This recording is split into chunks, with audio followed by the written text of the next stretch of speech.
तो last class में हम लोगों ने जो बातचीत की थी वो बेसिकली सर्कल्स के इंट्रोडक्टरी पार्ट पर की थी।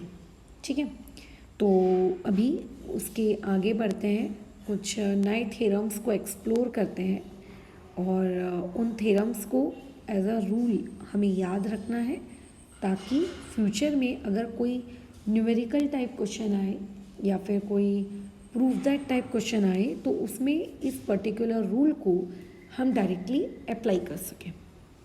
ठीक है, अच्छा ध्यान से सुनना। हम सभी को ट्रायंगल के अंदर एंगल सम प्रॉपर्टी लगाना आता है और एंगल सम प्रॉपर्टी को अप्लाई करना भी आता है, मतलब प्रूफ करना कि स्टेप्स उसका पूरा थ्योरम प्रूफ करना। बट जब भी तुम्हें किसी क्वेश्चन में एंगल सम प्रॉपर्टी अगर लगाने की नीड पड़ती है तो क्या तुम वहाँ पे पूरा का पूरा प्रूफ करते बैठते हो? क्या नहीं, तुम डायरेक्ट लगाते हो तीनों एंगल का एडिशन इक्वल टू 180, पूरा प्रूफ नहीं करते तुम, राइट। तो वैसे ही यहाँ पर भी अभी हम लोग जो पर्टिकुलर थ्योरम सीख रहे हैं, इस थ्योरम को हम पूरा इसका प्रूफ देखेंगे, इसके कन्वर्स का भी हम लोग पूरा का पूरा प्रूफ देखेंगे। बट जब किसी क्वेश्चन में इसको अप्लाई करने की बारी आएगी तो डायरेक्ट अप्लाई करेंगे। तो इसीलिए इसके रिजल्ट्स को दिमाग में याद रखना, स्टोर रखना ज़रूरी है ताकि सही समय पे आप इन रिजल्ट्स को अप्लाई कर सको। ठीक है, मैं क्वेश्चंस के वाया बताऊंगी भी कि कैसे वो क्वेश्चंस हैं जिनके वाया आप इस पर्टिकुलर रिजल्ट को अप्लाई कर सकते हो। चलो आगे बढ़ते हैं। तो पहले बोला क्या गया है थ्योरम में, उस पर्टिकुलर टॉपिक पे बातचीत कर लेते हैं। Equal chords of a circle, मतलब सबसे ज़रूरी चीज़ ये कि आपको बोला जा रहा है कि आपके पास एक सर्कल है और सर्कल में इक्वल कॉर्ड्स हैं। अब देखो, मैंने इससे पहले जो इंट्रोडक्टरी वीडियो बनाया था उस इंट्रोडक्टरी वीडियो में मैंने कॉर्ड्स क्या होता है, सर्कल क्या होता है, डायमीटर क्या होता है, सेंटर क्या होता है, रेडियस क्या होता है, आर्क क्या होता है, मेजर कौन सा आर्क है, माइनर कौन सा आर्क है, ये सारी बातचीत में ऑलरेडी बता चुकी हूँ। ठीक है, सर्कल का अगर कोई भी क्वेश्चन आया है तो पहले तो आप सर्कल ड्रॉ कर लीजिए, उसका एक रफली एक सेंटर अज्यूम करके वहाँ पे अपना गृह प्रवेश शुरू कर दो कि O is the centre of the circle. ये O जो है मेरे सर्कल का क्या है, सेंटर है। अब बोल रहा है क्वेश्चन में कि इक्वल कॉर्ड्स, आपको पहले तो दो कॉर्ड्स बनानी है और दोनों कॉर्ड्स इक्वल बनानी है। स्केल पेंसिल लेकर बैठने की नीड नहीं है, अपने हाथों से बनाओ, बात ख़त्म करो। तो एक कॉर्ड मैंने बना ली ये, ठीक है, इसको मैंने नाम दे दिया A for Apple, B for ball. दूसरी कॉर्ड तुम्हारी मर्जी है, तुम्हें जहाँ बनानी है तुम बना लो। ठीक है, मैंने बना ली ये कुछ इस तरीके से, है ना, ये बन गई मेरी C फॉर कैट और ये D फॉर डॉग। ऐसा थ्योरम वाला कह रहा है कि ये दोनों कॉर्ड्स इक्वल हैं। मैं नहीं कह रही, ये थ्योरम वाला कह रहा है। ठीक है, ऐसा थ्योरम वाला कह रहा है कि ये दोनों कॉर्ड्स इक्वल है, तो मैंने ये मार्किंग कर दी इक्वल वाली।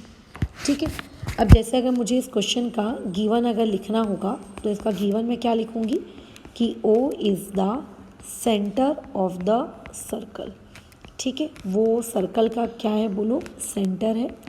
और हम लोग आगे क्या लिखेंगे कि क्वेश्चन वाले के अकॉर्डिंग जो मेरे पास कॉर्ड AB है और जो मेरे पास दूसरी कॉर्ड CD है, ये दोनों की दोनों आपस में क्या है, इक्वल है। ठीक है, ये क्वेश्चन वाले के अकॉर्डिंग मैंने लिख दिया। अब थ्योरम की स्टेटमेंट वाला प्राणी क्या कह रहा है कि अगर किसी सर्कल के पास इक्वल कॉर्ड्स होंगी तो अगर उन कॉर्ड्स को सेंटर से ज्वाइन किया जाए, मैं नहीं कह रही हूँ, क्वेश्चन वाला कह रहा है कि उन कॉर्ड्स को अगर सेंटर से ज्वाइन किया जाए, जैसे इस कॉर्ड को मैंने सेंटर से ज्वाइन किया, AB कॉर्ड को सेंटर से ज्वाइन किया, ये जो CD कॉर्ड है इसको भी मैंने सेंटर से ज्वाइन किया, तो ऐसा क्वेश्चन वाले का कहना है कि अगर कॉर्ड्स इक्वल होती हैं और उन कॉर्ड्स को अगर सेंटर से ज्वाइन कर दें तो सेंटर पे जो एंगल बनता है, जैसे सेंटर पे कौन सा एंगल बन रहा है, AOB, है ना, और कॉर्ड CD की वजह से सेंटर पे कौन सा एंगल बन रहा है, COD। ये दोनों के दोनों एंगल्स क्या होंगे, आपस में इक्वल होंगे। ये दोनों के दोनों एंगल्स आपस में क्या होने चाहिए, इक्वल होने चाहिए। ऐसा मैं नहीं कह रही, ऐसा थ्योरम वाला कह रहा है।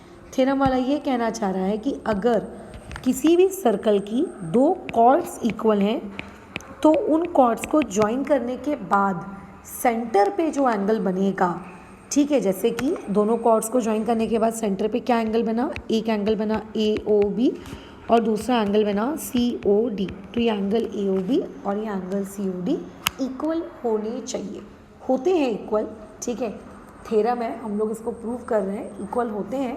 But now we have to look after the steps कि कैसे इक्वल होता है। ये एक फैक्ट है, होता है मतलब होता है, आपको याद रखना है, ठीक है। जब क्वेश्चन सॉल्व करोगे तो क्वेश्चंस में डायरेक्टली आपको इसको अप्लाई करना है कि अगर किसी भी सर्कल की दो कॉर्ड्स आपको इक्वल दी हैं या आपको इक्वल दिख रही हैं तो उनके सेंटर वाले एंगल, ध्यान रखना सेंटर वाले एंगल, सेंटर वाला एंगल मतलब ये, यानी कि ये। कई लोगों को लगता है कि ये वाला, ये वाला, ये वाला, ये वाला, इनको नहीं, सेंटर वाले एंगल, ठीक है, सेंटर वाले एंगल बोलो क्या होंगे, इक्वल होंगे, राइट, वो होंगे ही। Now we are going toward its proof. इसमें किसी भी प्रकार की कोई भी कंस्ट्रक्शन की नीड नहीं है, डायरेक्टली हम इसका प्रूफ शुरू करते हैं।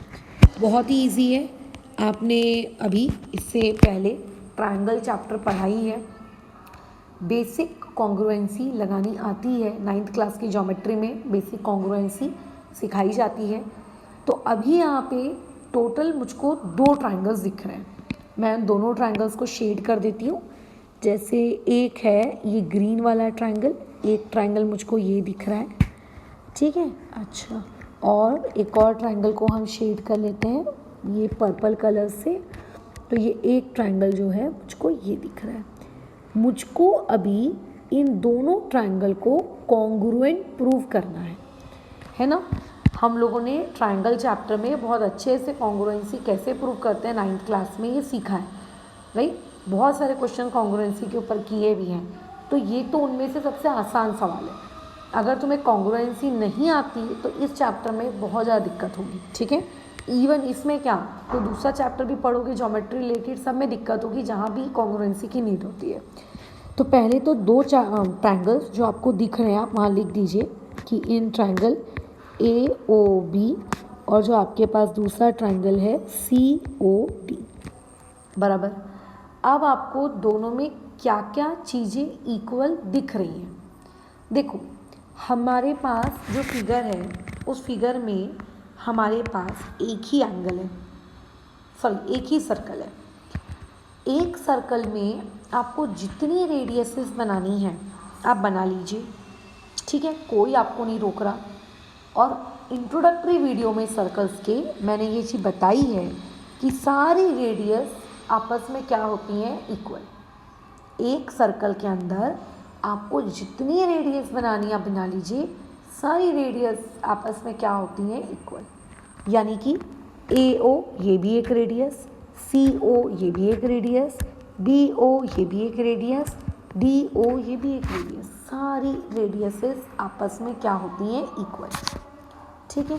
तो मैं बड़े गर्व से ऐसा लिख सकती हूँ कि मेरे पास जो सेग AO है उसको मैं कॉन्ग्रुएंट लिख रही हूँ किसके, सेग किसके, आपके DO के। मैं बड़े गर्व से लिख रही हूँ, क्यों, क्योंकि दोनों रेडियसेस हैं, दोनों रेडियस है तो दोनों सेम होंगी।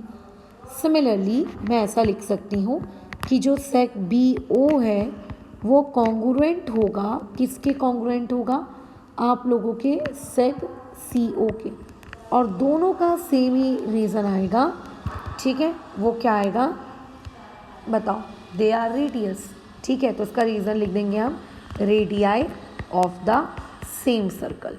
एक ही सर्कल के सब लोग क्या है, रेडियस है, और क्योंकि वो सेम सर्कल के रेडियस है तो इसीलिए वो क्या होंगे, इक्वल होंगे।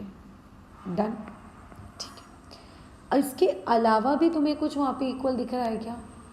तो एक चीज़ तो हमारे खुद के क्वेश्चन में हमको चीख के गिवन डेटा में दी है कि AB और CD ये इक्वल होंगे। यानी कि मैं ये लिख सकती हूँ कि मेरे पास जो उस ट्रायंगल में जो सेग AB है उसको मैं कॉन्ग्रुएंट दिखा सकती हूँ, किस चीज़ के, आपके सेग CD के, और इसका रीज़न हम लोग क्या दे देंगे, गिवन।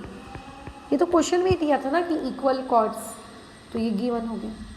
तो अब अगर तुम थोड़ी सी भी कॉन्ग्रुएंसी जानते हो तो तुम लिख सकते हो कि हाँ कहीं मेरा जो ट्रायंगल ए ओ बी है वो कॉन्ग्रुएंट हो गया है ट्रायंगल सी ओ डी के, और इसका रीज़न होगा triple S test of congruency, है ना। ट्रिपल एस टेस्ट से ट्रायंगल कॉन्ग्रुएंट। अगर दो ट्रायंगल्स कॉन्ग्रुएंट हैं तो जैसा कि हमने कॉन्ग्रुएंसी सीखी है उसके रिमेनिंग एंगल्स और रिमेनिंग साइड्स ये भी आपके क्या होंगे, अब में सी पी सी टी या फिर तुम जो भी कहते हो C S C T C A C T वो सब लगा सकते हो। तो लगा दो यहाँ पे सी ए सी टी, है ना। कैसा होगा बताओ, आपका angle A O B equal to angle C O T, और इसका रीज़न हम क्या दे देंगे, कॉन्ग्रुएंट लिख देती हूँ चलो मैं, ठीक है। इसका रीज़न दे देंगे सी ए सी टी, और हमको आई थिंक यही चीज़ प्रूव करनी थी कि angle A O B equal होना चाहिए एंगल सी ओ डी के, और ये चीज़ हमने प्रूव कर दी। अब कई लोगों के दिमाग में डाउट आता है कि ma'am C A C T जो है आपने अदर एंगल्स के लिए क्यों नहीं लगाया, सिर्फ ए ओ बी और सिर्फ सी ओ डी के लिए ही क्यों लगाया। तो देखो एक ट्रायंगल में 3 एंगल्स थे और 3 साइड्स थे, तीनों साइड्स को मैं कॉन्ग्रुएंसी प्रूव करने के लिए यूज़ कर चुकी हूँ। बचे क्या, 3 एंगल्स। मैं तीनों एंगल्स को सी ए सी टी के लिए यूज़ कर सकती हूँ, कोई दिक्कत नहीं है। आप जैसे मैंने लिखा ना A O B equal to C O D, तुम कुछ और भी लिख सकते हो, A B O equal to D C O, मतलब other C A C T भी आप लिख सकते हो, बट हमने नहीं लिखी। हमने सिर्फ उतनी सी ए सी टी लिखी जितने की हमको यूज़ है। हमें क्वेश्चन में सिर्फ A O B equal to C O D के बारे में पूछा, मैंने सिर्फ उतना लिखा, बाकियों को इग्नोर किया। तो yes you can ignore the other फालतू सी ए सी टीज जो आपके काम की नहीं है, जिसका टू प्रूफ से कोई लेना देना नहीं है। यू कैन इग्नोर दैम, भूल जाओ उनको, ठीक है। तो इस तरीके से ये बातचीत यहाँ पे प्रूफ होती है कि अगर कभी आपको सर्कल में पहले से क्या दिया हो, 2 कॉर्ड्स इक्वल दी हो, तो आप बड़े गर्व से ये कह सकते हो कि हाँ भाई वहाँ पर जो सेंटर पे एंगल्स बनेंगे वो सेंटर वाले एंगल्स भी क्या होंगे, इक्वल होंगे।